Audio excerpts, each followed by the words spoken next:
అందరికీ welcome to our channel. Previous సెషన్స్లో మనం కేటగిరీస్ ఆఫ్ ఫంక్షన్స్ అనేవి చూసాం కదండి.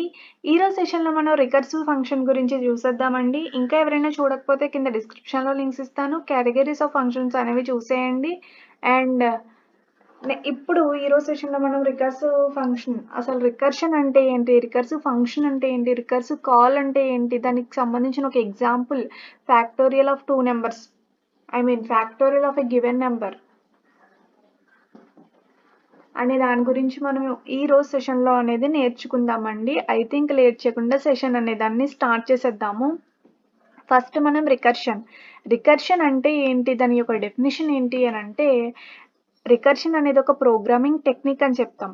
ఇది ఏం చేస్తుంది అంటే, మనం ఫంక్షన్స్ తీసుకున్నప్పుడు calling function and called function అని చెప్పేసి 2 తీసుకుంటాం కదండి. 2 ఉంటాయి కదా మనం ఫంక్షన్స్ ప్రోగ్రామ్ రాసినప్పుడు. రికర్షన్ ఏంటి అని అంటే, ఫంక్షన్ అనేది దాన్ని అదే కాల్ చేసుకుంటే, ఈ ఫంక్షన్ కాల్ ఇట్ సెల్ఫ్ దాన్ని అదే కాల్ చేసుకుంటుంది. ఎప్పటి వరకు అంటే, ఒక స్పెసిఫిక్ కండిషన్ అనేది ఫాల్స్ అయ్యే వరకు కూడా ఆ ఫంక్షన్ అదే కాల్ చేసుకుంటుంది అనమాట. ఈ function call it self repeatedly until A specific condition is true. ఒక కండిషన్ ఏదైతే ఉంటుందో ఆ కండిషన్ అనేది ఫాల్స్ అయ్యే వరకు కూడా మనకి ఫంక్షన్ అనేది దాన్ని అదే కాల్ చేసుకుంటే దాన్నే మనం రికర్షన్ అంటాం అనమాట. నెక్స్ట్, ఒక ఫంక్షన్కి సెల్ఫ్ కాలింగ్ బిహేవియర్ ఉందనుకోండి, అంటే దాన్ని అదే పిలుచుకుంటుంది కదా, ఆ ఫంక్షన్ని మనం రికర్సివ్ ఫంక్షన్ అంటాం.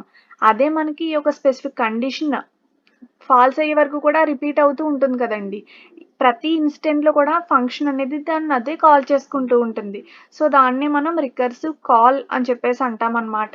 అయితే మనకి రికర్షన్, ఈ ఫంక్షన్ అనేది మనం రికర్సివ్ ఫంక్షన్ అని తెలియడం కోసం, మనకు తెలియాలి అంటే మనకి బేసిక్గా 2 కండిషన్స్ అనేవి సాటిస్ఫై అయితే అది రికర్షన్ అని చెప్పేసి మనం చెప్తామండి. అయితే ఆ 2 కండిషన్స్ ఏంటి అని అంటే, ఫస్ట్ కండిషన్ వచ్చేసి ఒక డెసిషన్ అనేది ఉండాలి. అంటే ఎగ్జిక్యూషన్ అనేది స్టాప్ అవ్వడానికి ఒక డెసిషన్ అనేది, ఒక కండిషన్ అనమాట. కండిషన్ అనేది మస్ట్ అండ్ షుడ్గా ఉండాలి. ఇంకో కండిషన్ ఏంటి, ప్రతిసారి కూడా ఫంక్షన్ డిక్లరేషన్లో మనం రికర్సివ్ ఫంక్షన్లో ప్రతిసారి కూడా ఫంక్షన్ని దాన్ని అదే కాల్ చేసుకుంటూ ఉండాలన్నమాట. ఈ 2 కండిషన్స్ ఉంటే కనుక మనం అది రికర్షన్ అని చెప్తాము. నెక్స్ట్ ఒక ఎగ్జాంపుల్ చూద్దాము. ఏంటి అంటే, factorial of a given number. ఇదేంటి అని అంటే, ఫర్ ఎగ్జాంపుల్ మనం 4 ఫ్యాక్టోరియల్ ఫైండ్ అవుట్ చేయాలి అనుకుంటున్నాం. ఈ లైన్ పెట్టి డాట్ పెడితే దీన్నే మనం ఫ్యాక్టోరియల్ అంటామండి. ఇదేంటి ఫ్యాక్టోరియల్ అంటే, 4 ఫ్యాక్టోరియల్ యొక్క ఆన్సర్ ఏమొస్తుంది అంటే 4 × 3 × 2 × 1 అండి. 4 × 3 × 2 × 1 is equal to 4 3s are 12, 12 2s are 24, 24 1s are 24. So మనకి 4 ఫ్యాక్టోరియల్ ఒక ఆన్సర్ ఎంత అంటే 24 అని చెప్తామండి. ఇలా మనకి ఫ్యాక్టోరియల్స్ అనేవి ఫైండ్ అవుట్ చేస్తాం. అయితే మనం ఇలా లాంగ్ ప్రాసెస్ అనేది చేయాల్సిన అవసరం లేకుండా, అంటే క్యాలిక్యులేషన్ అనేది 4 కాబట్టి మనం ఈజీగా చేసేస్తాం 4 × 3 × 2 × 1 అని చెప్పి. అదే ఒక బిగ్ నెంబర్ తీసుకున్నప్పుడు ఫ్యాక్టోరియల్స్ ఫైండ్ అవుట్ చేయడం అంటే కొంచెం కష్టమైన పని. సో మనం ప్రోగ్రామ్ని యూజ్ చేసి, ఫంక్షన్స్లో రికర్షన్ని యూజ్ చేసి మనం ఎలా రాస్తే మనకు factorial of a given number యొక్క ప్రోగ్రామ్ అనేది వస్తుంది, ఆన్సర్ వస్తుంది మనం తీసుకున్న నెంబర్కి అనేది ఇప్పుడు చూద్దాము.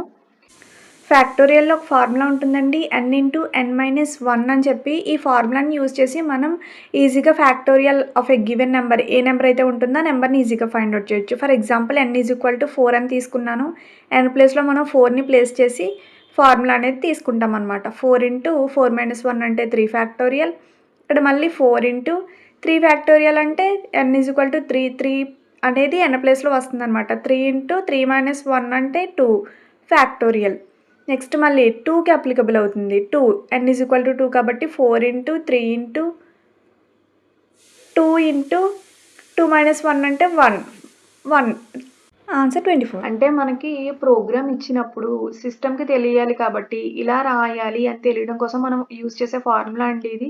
ఈ ఫార్ములాని మనం ఫంక్షన్ ప్రోగ్రాంలో యూజ్ చేసి మనం ఈజీగా ప్రోగ్రామ్ అనేది రాయొచ్చు. అయితే మనం ప్రోగ్రామ్ ఎలా రాస్తామో చూపిస్తాను చూడండి. ఇప్పుడు first #include stdio.h, hash include CONIO.h. ఇక్కడ మనకి ఫ్యాక్టోరియల్ అనేది చిన్న నెంబర్ అయితే ఏం చేస్తాము, ఈజీగా ఇంటీజర్ అనేది ఇంటీజర్ డేటా టైప్ అనేది సరిపోతుంది. బట్ మనకి ఇక్కడ 4 ఫ్యాక్టోరియల్ తీసుకున్నాం కాబట్టి స్టోరేజ్ అనేది మనకి ఆన్సర్ 24 వచ్చింది కాబట్టి స్టోరేజ్ అనేది సరిపోతుంది. అదే మనం 100 ఫ్యాక్టోరియల్ నెంబర్ అనేది 100 తీసుకున్నాం అనుకోండి, అలా బిగ్ నెంబర్స్ తీసుకున్నప్పుడు మనకి వాల్యూ అనేది పెద్దది వచ్చినప్పుడు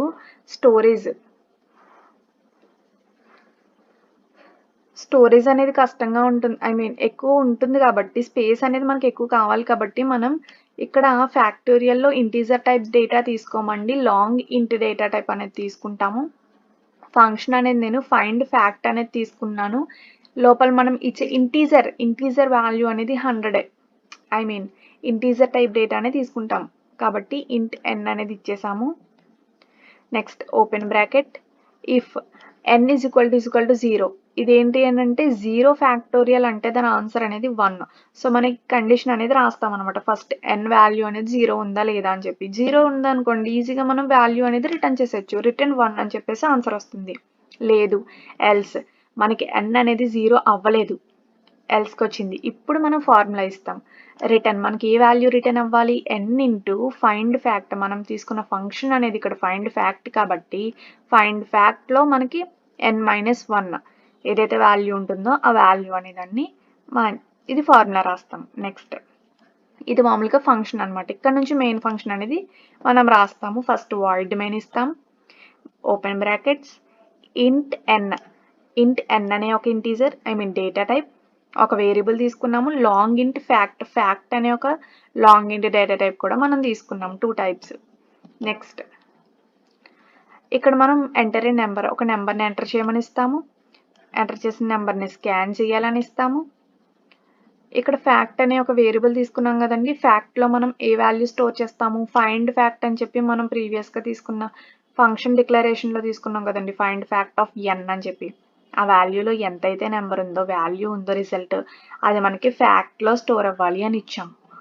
ఈ ఫ్యాక్ట్లో స్టోర్ అయిన డేటా ఏమవుతుంది, ప్రింట్ఎఫ్ స్టేట్మెంట్ రాస్తాం. Factorial of a given number is అని చెప్పేసి %d ఏదైతే వాల్యూ అయితే ఉందో మనకి రిజల్ట్ ఆ వాల్యూ అనేది రిటర్న్ అవ్వాలి అని చెప్పేసి ఇచ్చామన్నమాట. Next close brackets. ఇక్కడ మనకి వాల్యూ అనేది 6 తీసుకున్నాం అనుకోండి, ఇక్కడ స్కాన్ చేసేసింది, ఇక్కడ స్కాన్ చేసిన తర్వాత పైకి వెళ్తుంది అనమాట.